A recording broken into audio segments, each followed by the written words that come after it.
Kali ini saya akan membahas tentang analisis pekerjaan atau job analysis.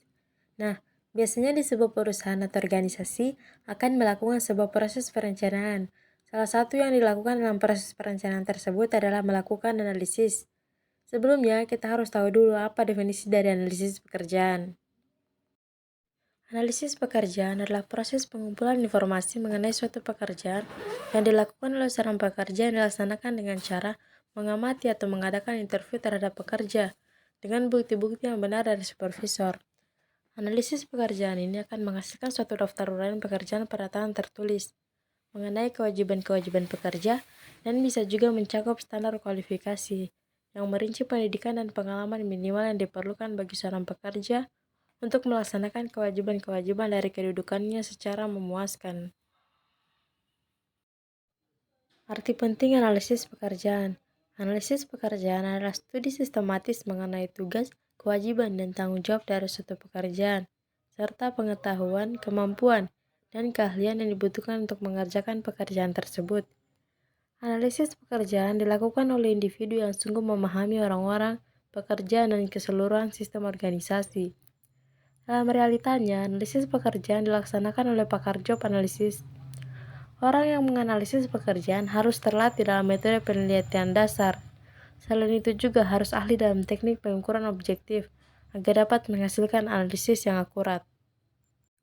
Dalam proses analisis pekerjaan terdapat 3 tahapan, yaitu yang pertama, mengumpulkan informasi, kedua, menganalisis dan mengelola informasi jabatan, dan yang ketiga, menyusun informasi jabatan dalam suatu format yang baku.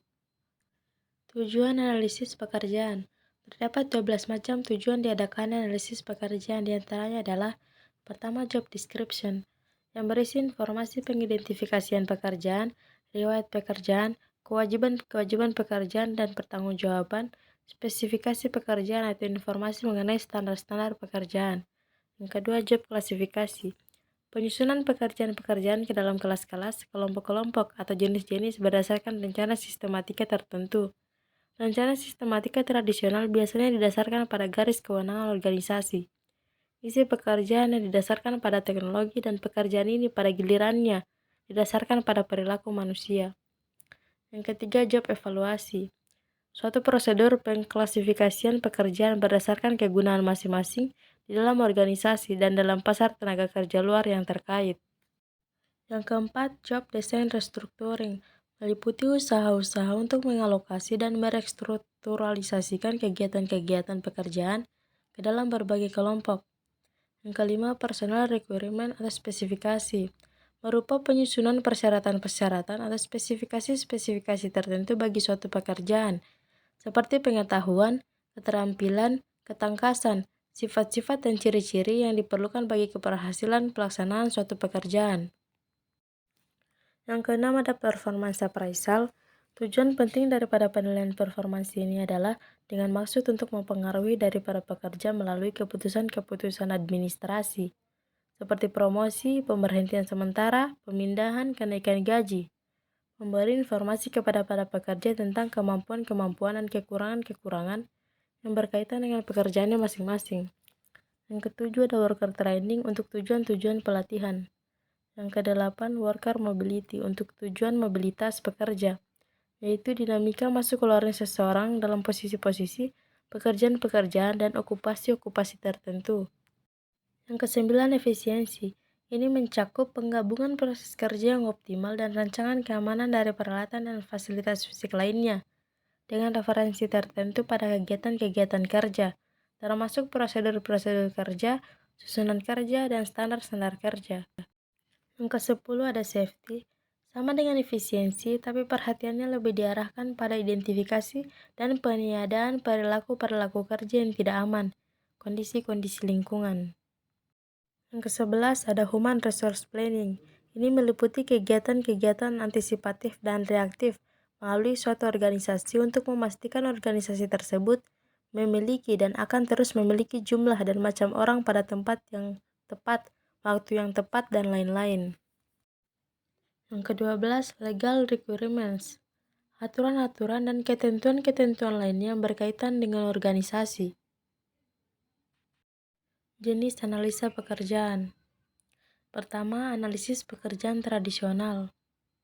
Model tradisional ini hanya mencari informasi sekitar 3 aspek, antara lain tanggung jawab yang merinci unit organisasi kepada mana suatu kedudukan harus bertanggung jawab, harus tunduk kepada pengarahan dan bagian pelaksanaan, kewajiban-kewajiban umum dari seseorang yang sedang memegang suatu kedudukan, kualifikasi-kualifikasi minimal yang diterima sebagai kelayakan. Yang kedua, analisis pekerjaan yang berorientasi hasil. Analisis pekerjaan yang berorientasikan hasil ini merupakan suatu kehidupan kecil di dalam program oriented budget yang bermanfaat bagi produktivitas. Metode pengumpulan informasi analisis pekerjaan. Untuk memperoleh informasi analisis pekerjaan dapat dilakukan dengan berbagai cara, yaitu yang pertama, metode observasi. Metode observasi adalah metode yang digunakan dalam mengumpulkan informasi dengan mengamati individu yang melakukan pekerjaan itu dan mencatatnya untuk menguraikan tugas dan kewajiban yang dilakukannya. Metode observasi sangat tepat jika dilakukan pada jenis pekerjaan yang bersifat pengulangan. Penggunaan metode observasi memungkinkan analisis dilakukan dengan suasana pekerjaan di lapangan. Walaupun sifatnya pengamatan, namun tidak seharusnya analis mengamati secara kontinu perkembangan dari waktu ke waktu. Penggunaan work sampling dan employee. Yang kedua ada metode wawancara. Pekerja diseleksi dan diwawancara secara langsung di tempat pekerjaan mereka, atau mereka yang terkait langsung dengan pekerjaan yang dianalisis. 3 jenis wawancara dapat digunakan untuk mengumpulkan data analisis jabatan, yaitu wawancara individual, wawancara kelompok, dan wawancara penyelia.